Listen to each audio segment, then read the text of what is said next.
Hello friends. Indian national movement की series में ये तीसरा वीडियो है। थोड़ा डिले हो जा रहा है वीडियो बनाने में, बट इसके पहले के एग्ज़ाम हो मैं कोशिश करूंगा कि इसे कंप्लीट कर लूँ। अब जबकि ये वीडियो बन रहा है तो इस सिलसिले में जो हम लोगों ने ऑलरेडी दो वीडियो बनाए हैं, आप उसे पहले देख लें तो शायद इस सीरीज को समझने में आसानी होगी। एज यूजुअल प्लेलिस्ट का लिंक डिस्क्रिप्शन में आपको मिल जाएगा। आज जो हम टॉपिक पढ़ने वाले हैं, बेसिकली इसमें दो टॉपिक्स हैं। एक है कि 1885 से लेकर 1905 तक इंडिया में क्या चल रहा था, और 1905 में एक बड़ा इवेंट हुआ था जिसका नाम था पार्टीशन ऑफ बंगाल। इसके बारे में पढ़ने वाले हैं। 1885 क्यों इंपॉर्टेंट है? क्योंकि 1885 में इंडियन नेशनल कांग्रेस का फाउंडेशन हुआ था। लोगों ने इसके पहले वाले लेक्चर में पढ़ा था कि किस तरह से पॉलिटिकल एसोसिएशन के फॉर्मेशन हो रहे थे, और 1885 में जाकर फाइनली जो पार्टी बनती है इंडियन नेशनल कांग्रेस, ये इससे पहले की बड़ी party all India national conference, उसको भी मर्ज कर लेती है अपने अंदर। फाइनली ये पार्टी बोल सकते हैं कि पूरी इंडिया को रिप्रेजेंट कर रही थी या इंडियंस को रिप्रेजेंट कर रही थी, इंडियन नेशनल कांग्रेस। तो इसके बाद का जो पीरियड शुरू होता है 1885 के फाउंडेशन के बाद, वो असल में इंडियन नेशनल कांग्रेस का एरा है। ये एरा 1905 तक, या ज़्यादा अच्छे से बोलना चाहे तो 1906 तक इसका मोनोपोली रहता है, क्योंकि 1906 में फिर क्या होगा, और एक पॉलिटिकल पार्टी बनेगी जिसका नाम होगा मुस्लिम लीग, और उसके बाद थोड़ा सा पॉलिटिकल डिस्कोर्स बदल जाता है। तो हमारा जो टॉपिक है आज का, वो बेसिकली 1885 टू 1905। इसमें नंबर वन, कांग्रेस का रोल क्या था ये देखेंगे। ये एग्जाम पॉइंट ऑफ व्यू से एग्जाम्पल नहीं है, इंपॉर्टेंट नहीं है। एंड नंबर टू, कि उस वक्त पार्टीशन ऑफ बंगाल हुआ तो क्यों हुआ, और इसके आउटकम क्या रहे। आउटकम शायद आज ना भी हो, लेकिन पार्टीशन ऑफ बंगाल हम लोग पढ़ लेने वाले हैं। अब होता क्या है कि देखिए 1885 में जब कांग्रेस की फाउंडेशन होती है, तो कांग्रेस का सोल टारगेट होता है तीन चीजों पे। कांग्रेस का टारगेट तीन चीजों पे होता है। हम लोगों ने पढ़ा था कि ऑल इंडिया नेशनल कॉन्फ्रेंस का चार मकसद होता है, कि इंडियन का रिप्रेजेंटेशन बढ़ाना है, इंडियन को पॉलिटिकल अवेयरनेस करवाना है, हिंदू मुस्लिम यूनिटी को बढ़ाना है। तो ये सारी चीजें अपनी जगह पर रही थी, लेकिन जो कांग्रेस जो बनी थी, तो नंबर वन इसका टारगेट था एजुकेशन के मामले में गवर्नमेंट से रिफॉर्म्स करवाना। Number two, employment, that is bureaucracy.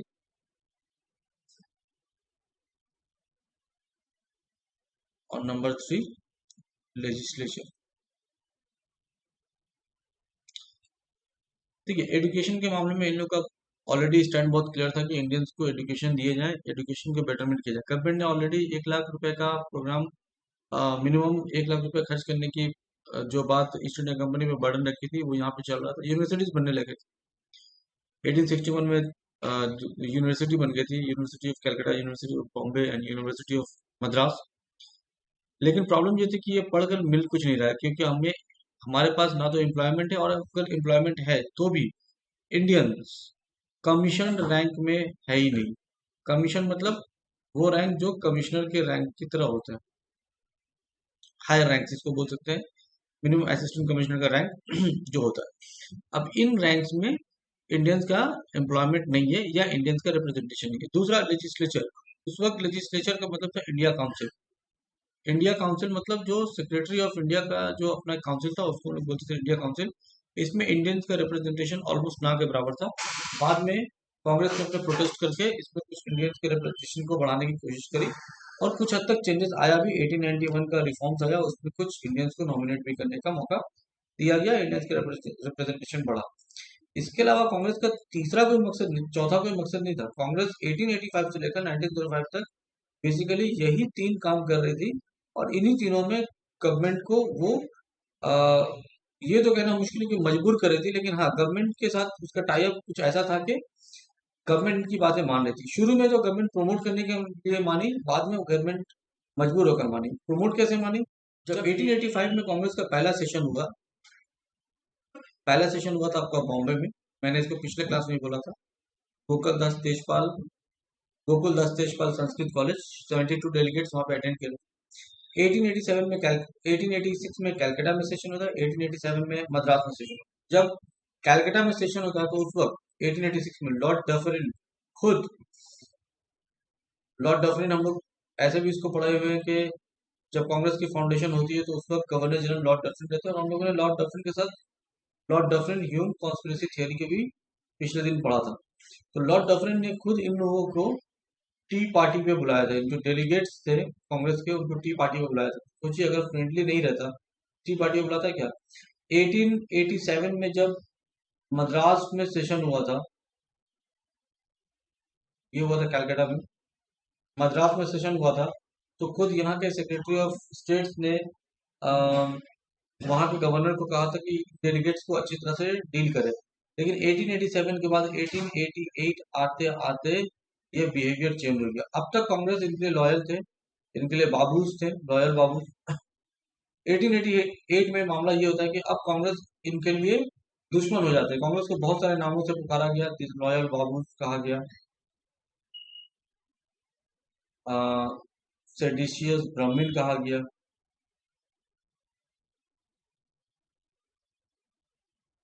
Congress को ये तो कांग्रेस मेन को था, कांग्रेस को तो फैक्ट्री ऑफ सेडिशन कह दिया गया था, फैक्ट्री ऑफ सेडिशन, कांग्रेस तो कह दिया गया सेडिशन है।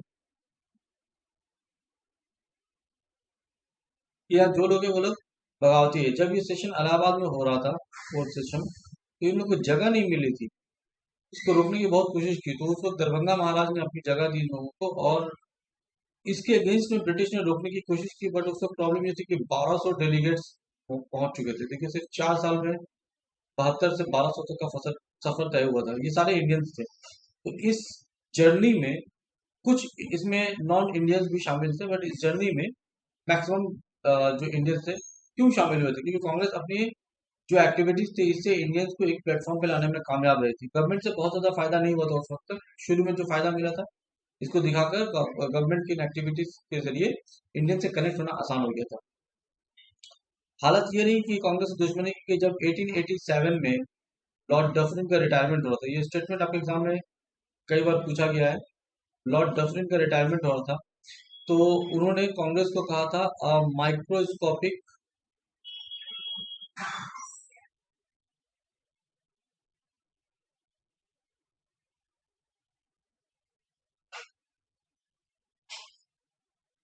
माइनॉरिटी ऑफ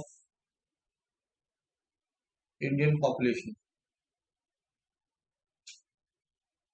इवन जब कांग्रेस बनी थी, शुरू में ऐसा था नहीं कि कांग्रेस से दुश्मनी थी। जब कांग्रेस बनी थी शुरू में, तो उस वक्त सेक्रेटरी ने डफरिन से पूछा था कि कांग्रेस क्या है, कहीं ये नुकसान तो नहीं करेगा। तो कांग्रेस ने उस वक्त कहा था कि नहीं, ये कुछ नहीं है। कांग्रेस के बारे में डफरिन ने कहा था, it is a debating society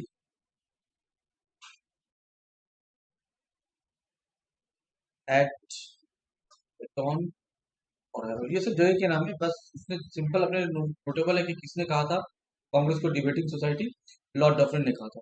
ये डिबेटिंग सोसाइटी से उसको माइक्रोस्कोपिक माइनॉरिटी और उसके बाद सेडिशियस फैक्ट्री ऑफ सेडिशन तक का सफर तय हुआ जस्ट 4 सालों में, 4 सालों में। अब कांग्रेस के साथ रवैया चेंज हुआ, क्योंकि कांग्रेस को हर चीज मिल रहा था। तो कांग्रेस ने जो पॉलिसी अपनाई थी, कांग्रेस की जो अर्ली पीरियड की कांग्रेस पॉलिसी थी, जिसकी वजह से नरम दल गरम दल या मॉडरेट एक्सट्रीमिज्म एक्सट्रीमिस्ट इसका डिवीजन होगा, दो गुट बन जाएंगे कांग्रेस के अंदर। उसका कारण था 3 पीस पॉलिसी। ये 3 पी पॉलिसी क्या थी कांग्रेस की? 3 पी पॉलिसी थी, number 1 pray, then please, then protest. अगर आप सरकारी ऑफिस में चले जाएंगे, स्पेशली बंगाल के, तो यहाँ आपको ये चीज मिलेगा, बाबू बाबू करके प्लीज करना पड़ता है, नहीं तो फिर आप गुस्सा में प्रोटेस्ट करते हैं। तो ये सिंपल एक आम आदमी की जिंदगी जो थी वही चली थी, प्ले प्लीज प्लीज प्रोटेस्ट, इसी पॉलिसी पे चल रहा था। ये पॉलिसी बहुत ज्यादा सक्सेसफुल नहीं रही थी। अर्ली पीरियड तक तो सक्सेसफुल रही, लेकिन बाद में ये फैक्ट्री फेल कर गई। नतीजा ये हुआ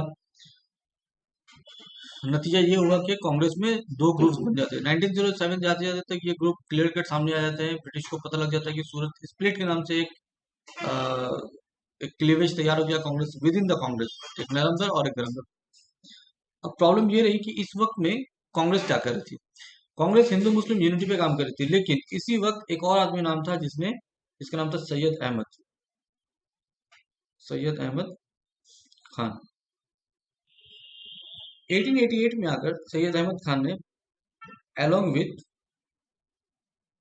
राजा शिव प्रसाद सिंह ऑफ बनारस, इसके साथ मिलकर 1888 में एक कांग्रेस का काउंटर करने के लिए एक ऑर्गेनाइजेशन बनाया जिसका नाम रखा था यूनाइटेड पैट्रियोटिक एसोसिएशन। इस वक्त अभी आपने एक नोटिस किया होगा, मैंने कहा था सेडिशियस ब्राह्मण्स, ये टर्म क्यों आया? क्योंकि सैयद अहमद का मानना था कि जो कांग्रेस पार्टी है ये एक्चुअली मुस्लिम को नुकसान पहुंचाने वाली है, क्योंकि इसमें जो मैक्सिमम मेंबर्स है वो हिंदू से, बड़े बड़े जो भी पोर्टफोलियोज है वो हिंदू होल्ड करे, मुस्लिम के यहाँ कोई जगह नहीं है। इसलिए मुस्लिम को चाहिए कि वो गवर्नमेंट से दूर रहे और वो यूनाइटेड पेट्रियोटिक एसोसिएशन ज्वाइन करे। ऐसा नहीं था कि यूनाइटेड पेट्रियोटिक एसोसिएशन सिर्फ मुस्लिम के लिए था, जिसमें आप फाउंडर का नाम अगर देखो तो यही से आपको मालूम हो जाएगा कि इसमें हिंदू भी थे और मुस्लिम भी थे। कंपैरेटिवली कांग्रेस के बनिस्बत इसकी पॉपुलैरिटी बहुत कम थी, लेकिन कांग्रेस को काउंटर कर रहा था। इसी चीज का फायदा उठाते उठाते गवर्नमेंट इसके अगेंस्ट में चलेगी। नतीजा ये हुआ जाते जाते कि जब नया एक गवर्नर जनरल आया 1900 में, लॉर्ड कर्जन ने कहा था 1900 में, लॉर्ड कर्जन के one of his greatest ambition in India while in India is to assist national Congress to a peaceful demise. ये स्टेटमेंट मैं लिख नहीं रहा हूँ, लंबा है, आप गूगल में सर्च कर लेंगे मिल जाएगा। एग्जाम में भी क्वेश्चन आया हुआ है कि लॉर्ड कर्जन का इंडिया में रहते हुए एक बहुत बड़ा, सारे एम्बिशन में एक बहुत बड़ा एम्बिशन ये है कि वो कांग्रेस को एक सुकून की मौत नवाज सके। मतलब कांग्रेस को खत्म करना था, ये था मेन मकसद। अब ये जो 1900 में स्टेटमेंट आता ना, इसके बाद से थोड़ा सा पॉलिटिक्स बदल रहा है। ये पॉलिटिक्स क्यों बदल रहा है? क्योंकि अब जो हिंदू मुस्लिम डाइवर्सिटी का कॉन्सेप्ट था, या हिंदू मुस्लिम डिवीजन जो उनको करना था, इसके लिए काम करना है, उस डाइवर्सिटी को तोड़ने की बात आ गई। अब ये हिंदू मुस्लिम डाइवर्सिटी क्यों टूटे? देखिए, हिंदू मुस्लिम डाइवर्सिटी अगर नहीं टूटती है तो 1857 का रिवोल्ट कोई भूला नहीं था, बहुत ज्यादा दिन की बात थी नहीं ये। अगर हिंदू मुस्लिम साथ मिलकर काम करेंगे तो दिक्कत ब्रिटिश की बढ़ जाएगी, इसलिए कि यूनाइटेड फोरम में इंडियंस को हराना मुश्किल हो जाएगा। अगर इंडियंस से कुछ ताकत थी तो वो थी उसकी यूनिटी। इस यूनिटी को तोड़ने के लिए मुस्लिम को प्रिविलेज देना जरूरी था। अब तक जो प्रिविलेज दिए जा रहे थे वो कम थे, बीच में मुस्लिम खराब भी था। तो, तो अब यहाँ पर चीजें कुछ बदलने वाली है। 1909 से पहले जो समझिए 1905 को बहुत करीब पहुंचने वाले, तो कांग्रेस का वो जो फेज जो हम पढ़ रहे हैं वो खत्म होने वाला है। इस फेज में कांग्रेस का एक 3P रूल या 3P पॉलिसी में कुछ दरार आ गया, क्योंकि जो यंगस्टर्स इसमें इन्वॉल्व हो रहे थे वो अभी अपीजमेंट पॉलिसी में बिलीव नहीं कर रहे थे। उनका मानना था कि हमको, ये कंट्री हमारी है, हमें उसका हक चाहिए। इन्होंने कांग्रेस के 3 दिन के सेशन में कहा था 3 days तमाशा और मेरीमेंट। मतलब इसका हासिल कुछ नहीं है, बस एक तमाशा जिसमें होगा हमें कुछ बदलना पड़ेगा। देखिए ये शुरुआत है नेक्स्ट जनरेशन का, कांग्रेस में नेक्स्ट जनरेशन की शुरुआत है यहाँ पर, तो इनका अप्रोच बदल रहा है। कर्जन ने कहा है कि हम इसको पीसफुल डिमाइस देना चाहते हैं, मतलब अब खत्म करने की नौबत आ रही है, इसके लिए कुछ नया करना पड़ेगा। देखिए ब्रिटिश इंडिया में जब कुछ कर रही थी तो उस वक्त ऐसा नहीं था कि इंडिया के बाहर कुछ नहीं चल रहा था। लंदन में एक आदमी का नाम था दादा भाई नौरोजी, इन्होंने ईस्ट इंडिया एसोसिएशन बनाकर ब्रिटिश को अवेयर करने की कोशिश करी थी कि इंडिया में क्या चल रहा है, इसको देखिए। नौबत यहां तक आई थी कि चार्ल्स ब्रैडलॉक बोलकर एक ब्रिटिश पार्लियामेंटेरियन थे, वो 1889 में इंडिया आते हैं, कांग्रेस का सेशन क्यों अटेंड करते हैं, सिर्फ ये देखने के लिए कि ये जो नौरोजी जो वहां पे बोल रहा है वो कितना सही है कितना नहीं है। तो इस तरह से कई सारी चीजें देखी गई थी, लेकिन रूट लेवल पे नतीजा कुछ नहीं निकला था। ना हमारा कमीशन जॉब मिला था, ना ही हमें एम्प्लॉयमेंट में बड़ा रोल मिल रहा था, ना बड़ा शेयर था, ना लेजिस्लेचर में हम आगे थे। एजुकेशन सिस्टम बहुत अच्छा कुछ था नहीं, एजुकेशनल सिस्टम थे बट उसका आउटकम हमारे पास कुछ नहीं था बहुत अच्छा, ना हमारा उसमें पार्टिसिपेशन बढ़ा था, ना हमारे अपने कुछ कॉलेजेस बढ़े थे, गिने चुने कुछ कॉलेजेस थे बस वही। तो इसलिए कांग्रेस के इस फेज में जितने भी कुछ काम किए गए उसको अश्विनी दत्ता और जैसे जितने भी लोग थे उसको प्रैक्टिकली अप्रिशिएट करना या उसको एडमायर करने के लिए राजी नहीं थे। अब ब्रिटिश का यहाँ पे दूसरा एक रोल रहा, ब्रिटिश ने क्या, देखिए ब्रिटिश ने कुछ एट्रोसिटीज बढ़ा दी, अपने जो फैसिलिटीज अर्ली पीरियड में कांग्रेस को दिया था उस फैसिलिटीज को ब्रिटिश ने कर दिया कम।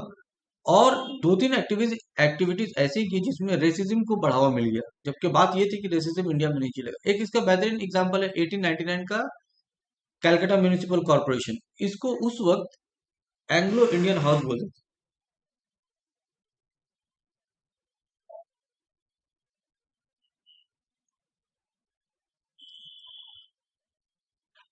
एक्चुअली में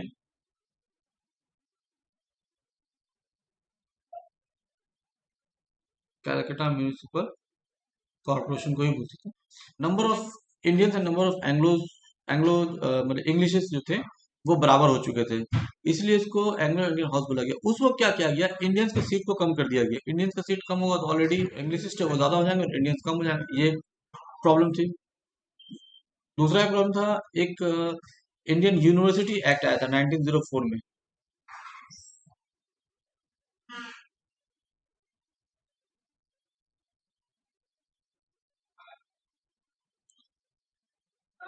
इसको रिकमेंड किया था रेलेग ने, एडीआई रेलेग कमीशन ने रिकमेंड किया था इस इंडियन यूनिवर्सिटी एक्ट के प्रोविजन को। लॉर्ड कर्जन के टाइम में ही आया था, पीरियड आप देखेंगे तो कुछ समझ में आएगा।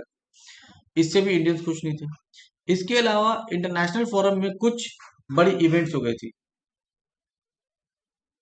इंटरनेशनल फोरम पे हुआ क्या था, 1896 में एबिसिनियन वॉर हुआ था।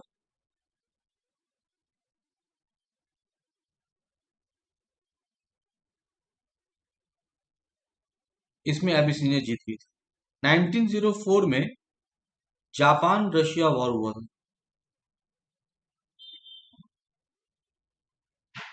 इसमें जापान जीत गया था। तो ये सब जिन लोगों से लड़ रहे थे, ये विनर्स, ये बहुत बड़ी पावर थी और उनके कंपैरिजन में इनके पास पावर कम थी, बट ये जीत गए। उस वक्त क्या हुआ कि कराची क्रॉनिकल एक अखबार हुआ करता था, कराची क्रॉनिकल। इसने कहा था if one Asian can do, India can do with equal ease. मतलब अगर कोई एक एशियन ऐसा कुछ कर सकता है तो इंडिया भी ऐसा कर सकता है। मतलब वेरी सिंपल है कि ब्रिटिश के अगेंस्ट में आपको आवाज उठानी पड़ेगी। अगर बाकी कंट्रीज जीत रही हैं, अगर बाकी कंट्रीज अपनी हालत को बदलने में कामयाब हो रही हैं, तो इंडियन भी उतनी ही आसानी से अपनी हालत को बदल सकता है। फर्क सिर्फ इतना है कि हमको ब्रिटिश के अगेंस्ट में आवाज उठानी पड़ेगी। अगर ये आवाज उठाते हैं तो हम अपनी कंट्री में रेवोल्यूशन ला सकते हैं।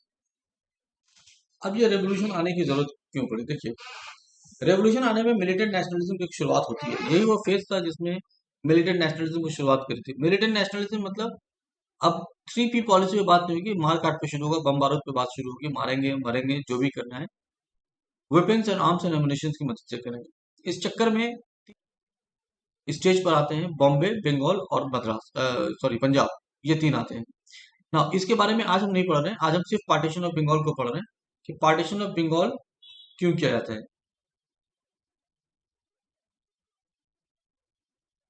देखिए, पार्टीशन ऑफ बंगाल को समझने से पहले थोड़ा सा हमें मिलिटेंट नेशनलिज्म के बैक में जाना पड़ेगा। ये मिलिटेंट नेशनलिज्म ऑलरेडी बॉम्बे में स्टार्ट हो चुका था। डिटेल आज हम नहीं पढ़ने वाले, डिटेल नेक्स्ट क्लास में करेंगे। देन बॉम्बे में स्टार्ट हो चुका था। Father of militant nationalism Balwant Phadke को बोलते हैं, महाराष्ट्र के थे। तो उन्होंने कुछ मूवमेंट चलाई थी जिसमें पॉलिटिकल डकैतीज वगैरह शुरू किया था। हाउएवर उनकी डेथ हो गई, फिर बाल गंगाधर तिलक और बहुत सारे मूवमेंट्स होते होते 1909 तक बॉम्बे का सारा रेवोल्यूशनरी एक्टिविटीज खत्म हुई। लेकिन 1903 में बंगाल में, 1902 में बंगाल में एक कमिटी, एक एसोसिएशन बना था जिसका नाम था अनुशीलन समिति। ये भी रेवोल्यूशनरी एक्टिविटीज में पार्टिसिपेट हुआ। अर्ली पीरियड में ये पार्टिसिपेशन नहीं था, सिर्फ यूथ को जमा कर रहा था। लेकिन 1906 से ये एक्टिव हो गई। तो अब ये जमा करने की बात क्यों आई, वो रीजन है partition of Bengal. Partition of Bengal, अगर आप बंगाल को समझे, उस वक्त का बंगाल, तो उस वक्त का बंगाल था बिहार, चलो बंगाल, बिहार, झारखंड,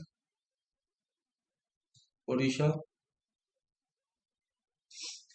आसाम, बांग्लादेश और त्रिपुरा। ये प्रेजेंट डे के जो एरियाज है, ये सारा मिलकर उसको क्या बंगाल था। तो ये देखने में तो नो डाउट बहुत बड़ा प्रोविंस था। ब्रिटिश के लिए इसका एडमिनिस्ट्रेशन सिंगल हैंडली करना नेक्स्ट टू इम्पॉसिबल था, ये बात एकदम सही है। लेकिन जो पार्टीशन का कारण था वो सिर्फ ये नहीं था कि ये बहुत बड़ा एडमिनिस्ट्रेशन है। पहले ब्रिटिश ने बोला था कि बहुत बड़ा एडमिनिस्ट्रेशन का एरिया बन जा रहा है, बट ये कारण ये नहीं था। हुआ ऐसा कि 1874 में ऑलरेडी बंगाल का पार्टीशन हुआ था। बंगाल का पार्टीशन होकर दो चीजें बनी थी, एक था बंगाल और एक बना था आसाम। पीपल्स ने प्रोटेस्ट नहीं किया। 1896 में विलियम वार्ड ने कहा कि बंगाल का फिर से पार्टीशन किया जाए, बट पब्लिक ऑपोजिशन की वजह से ये पार्टीशन सक्सेसफुल नहीं रहा। चिटागोंग के एरिया को जोड़ने की बात करी गई थी आसाम में। फिर से 1903 में Andrew Fraser, who was the governor of Bengal that time, not governor general, governor Andrew Fraser ने एक प्लान लाया कि बंगाल का पार्टीशन किया जाए। ये प्लान उसने ले आके सुनाया किसको? एच एच रिजले को। हुआ था एच एच रिजले, ये उस वक्त इंडिया का सेक्रेटरी था। इसने सुनाया, एच एच रिजले ने इस प्लान को अप्रूव किया और हम लोग इसको रिजले स्कीम के नाम से हिस्ट्री में जानते हैं। रिजले स्कीम एक्चुअली कुछ नहीं था, पार्टीशन ऑफ बंगाल का जो स्कीम बनाया गया था उसी को रिजले स्कीम बोलते हैं। जब पार्टीशन होने की बारी आई तो इन लोगों ने पार्टीशन प्लान तो कर दिया, बट कारण कि जब पब्लिक ने सब प्रोटेस्ट किया तो पार्टीशन हुआ नहीं। बट ये पार्टीशन सिर्फ वक्ती तौर पे दबा हुआ था, पार्टीशन का होना इमिनेंट था। क्यों? क्योंकि कभी एक बार सुरेंद्रनाथ बनर्जी और लॉर्ड कर्जन में बहस हुई थी, तो लॉर्ड कर्जन ने उनको कहा था कि the partition is a settled fact, where Surendranath Banerjee ने कहा था I will unsettle the settled fact. तो समझिए कि ब्रिटिश थोड़ा रेडी थी इसके लिए। इसका कारण ये था कि ब्रिटिश को कुछ मूवमेंट्स का नुकसान समझ में आया, कुछ रेवोल्यूशनरी एक्टिविटी शुरू हुई। अनुशीलन समिति के बहुत सारे विंग्स बने थे, कुछ विंग्स ढाका में बनी थी और ईस्टर्न पार्ट ऑफ द जो बंगाल था, उस वक्त का Bengal that is present Bangladesh Dhaka, यहाँ से रेवोल्यूशनरी एक्टिविटीज कुछ ज्यादा ही एक्शन में थी, रादर देन मेन स्ट्रीम जो हम लोग का वेस्ट बंगाल में प्रेजेंट है क्या इधर। तो इसको कंट्रोल करने के लिए पार्टीशन करना जरूरी था। नतीजा ये हुआ कि 19 जुलाई को 1905 को पार्टीशन अनाउंस किया गया था। 1905 को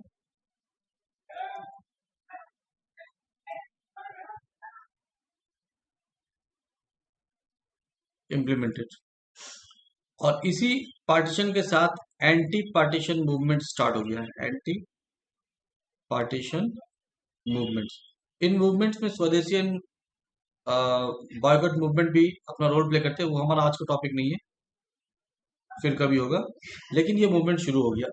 अब इस एंटी पार्टीशन मूवमेंट में दो था, एक था रेवोल्यूशनरी मूवमेंट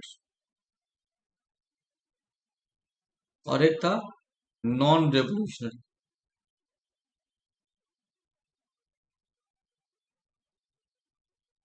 इस रेवोल्यूशनरी मूवमेंट में जो सबसे बड़ा नाम आता है उसका नाम है अनुशीलन समिति, और इसमें आपको मिलेगा दो, एक मिलेगा स्वदेशी मूवमेंट, पहले आएगा बॉयकॉट फिर आएगा स्वदेशी, मैंने आगे पीछे लिख दिया है, बट ये दो मूवमेंट से, तो ये दोनों मूवमेंट चलेंगी। अब पार्टीशन हुआ क्यों, इसको थोड़ा समझ लेते हैं। मेन कॉज ऑफ पार्टीशन क्या था? देखिए, मुद्दे की बात ये थी कि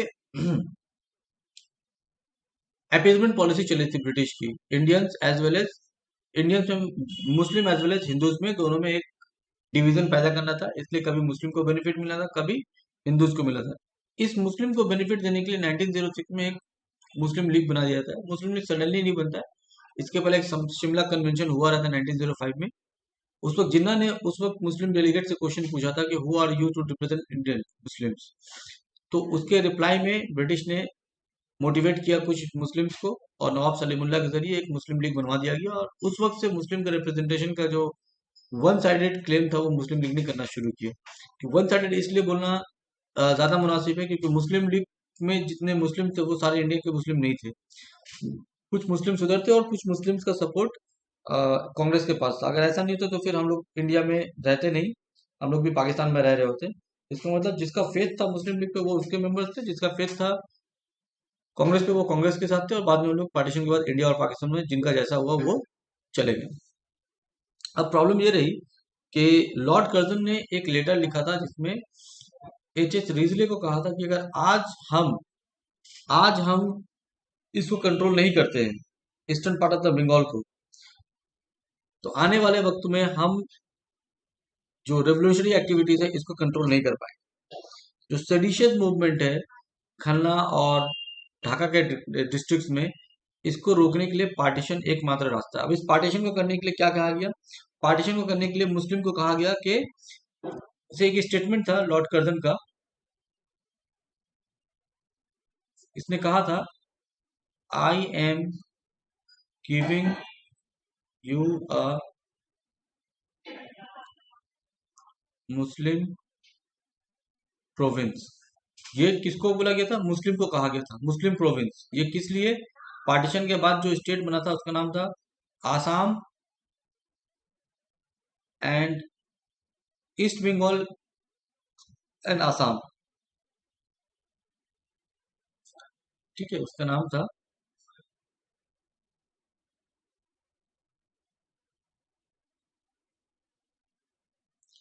ईस्ट बंगाल एंड आसाम। कहा गया कि देखिए, जो ईस्ट बंगाल बन रहा है ये नया मुस्लिम प्रोविंस बनेगा, यहाँ मुस्लिम की आबादी ज्यादा है। तो अच्छे दिन का जो दूसरा वादा था यही था। पहला वादा तो रानी ने 1858 में कहा था। दूसरा वादा लॉर्ड कर्जन ने किया था कि 1905 में जब डिवीजन होगा तो मुस्लिम को अच्छे दिन मिलेंगे, इधर स्कूल कॉलेजेस में आपको रिप्रेजेंटेशन बढ़ेगा, यहाँ के लेजिस्लेचर जब बनाए जाएंगे उसमें आपको रिप्रेजेंटेशन मिलेगा, जॉब आपको मिलेगा, बेनिफिट आपको मिलेगा। वेर एज आप सोचो कि अभी आप बंगाल में ज्यादातर लोग जो है वो western part of the Bengal में ज्यादातर जो है वो बंगालीज है, तो उनको सारा प्रिविलेज मिल रहा है। आप पढ़ेंगे तो आपको ज्यादा प्रिविलेज मिलेगा। हालांकि रूट लेवल में ऐसा कुछ होता नहीं है। रूट लेवल में सिर्फ हिंदू और मुस्लिम का डिवीजन ही होता है। बट ये एक चूरन बांट दिया गया था अच्छे दिन का। आप सोच के देखिए कि तीसरा अच्छे दिन का वादा कब किया गया था, ये आप कमेंट में मेरे को बता दो। तो ये मुस्लिम प्रोविंस दिया। अब इस चक्कर में क्या हुआ कि कुछ इवेंट्स बढ़ गए। ब्रिटिश पे अटैक होना शुरू हो गया, इसमें मुजफ्फरपुर कॉन्स्पिरेसी केस बना, अलीपुर कॉन्स्पिरेसी कॉन्स्पिरेसी केस बना। वो केसेस आज के सब्जेक्ट नहीं, इसलिए मैं सिर्फ पॉइंट दे दे रहा हूँ कि नेक्स्ट टॉपिक में हम लोग यही सब पढ़ने वाले हैं। अगर ये पार्टीशन नहीं हुआ होता तो शायद रेवोल्यूशनरी एक्टिविटीज को इम्पेटस मिलने में थोड़ा सा वक्त और लग गया होता। अब यही रेवोल्यूशनरी एक्टिविटीज की बेसिस पे कांग्रेस में दो ग्रुप तैयार हो जाते हैं। एक का नाम था एक्सट्रीमिस्ट और दूसरे का नाम था मॉडरेट्स, गरम दल और नरम दल। एक्सट्रीमिस्ट के बारे में हम लोग नेक्स्ट क्लास पढ़ने वाले हैं। हमारा रेवोल्यूशनरी एक्टिविटीज जो क्लासेस होगा वो नेक्स्ट होगा। और मॉडरेट्स का पीरियड तो जब 1947 तक चलता ही रहेगा। इसमें आहिस्ता आहिस्ता इनके कुछ मेंबर्स कम होंगे, कुछ मेंबर्स बढ़ेंगे। गांधी का इन्वॉल्वमेंट होगा, नेहरू का इन्वॉल्वमेंट होगा, सुभाष चंद्र बोस का इन्वॉल्वमेंट। ये वक्त के साथ हम लोग पढ़ते रहेंगे। नेक्स्ट टॉपिक हमारा होगा रेवोल्यूशनरी मूवमेंट्स।